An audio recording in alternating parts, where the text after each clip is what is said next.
لە مانجی قورئانی پیرۆزدا و لە یەکێک لە شەوانی قەدردا دەستگای نووری حکمە لە قیسۆران شەوێکی قورئانی بۆ ژمارەیەک دەنگخۆشی ئیدارەی سۆران بەڕێوەبەر.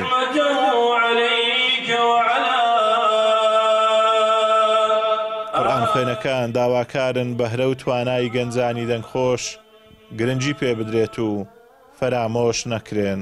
باشترین چاڵاکیش وەکو دەڵێن کە پێشکەشی موسڵمانانی کەین خوێندنەوەی قورئانی پیرۆز بوو. هەر لەبەرەوەش بوو کۆمەڵە قورئان خوێنێکمان لە شاری سۆران دەستنیشان کرد کە کۆمەڵ خەڵکێکمە تێدا داوت کرد. شەوانی لەیلەتول القەدر بوو. وتمان باشترین کات باشترین وەخت کە تێیدا بەسەر بەرین و خەڵکی لێ سوودمەندکەین خوێنەوەی قورئانی پیرۆزە.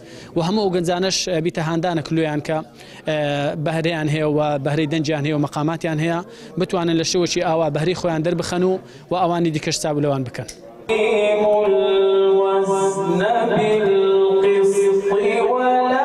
لە کەشێکی ئیمانیدا و بەدەنگە پڕجۆش و خۆشەکەیان قورئان خوێنەکان دڵی ئامادەبووانیان خۆش کرد و هاوڵاتیانیش دڵیان لەگەڵ ئاەتەکانی قورئان ئاوێزان بوو.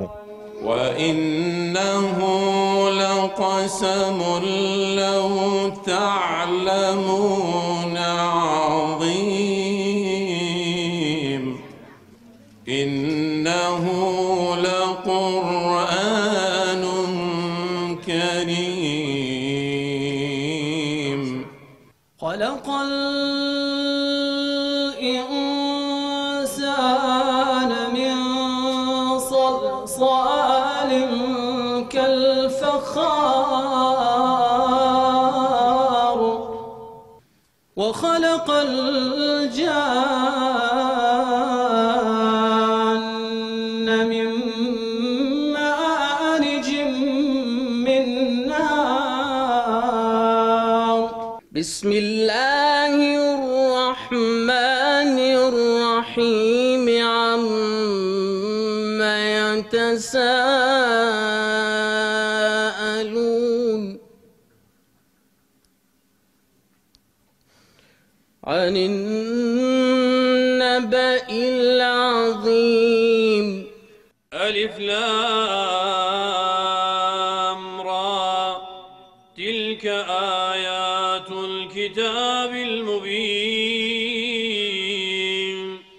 إنا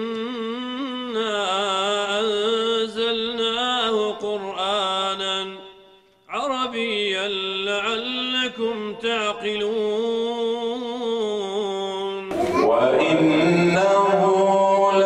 ئەنجامدانی ئەم جۆرە چالاشیانەی تایبەت بە قورئانی پیرۆز هاندەرن بۆ ئەوەی گەنجانمان بە تایبەت زیاتر ڕوو لە خوێندنەوە و شارەزابوون لە کۆتاپەڕاوی خوای گەورە بۆ مرۆڤایەتی بکەن و کۆڕ و کۆبوونەوەکانیش دەبنە مای خێر و پاداشت بۆ ئامادەبوانیان.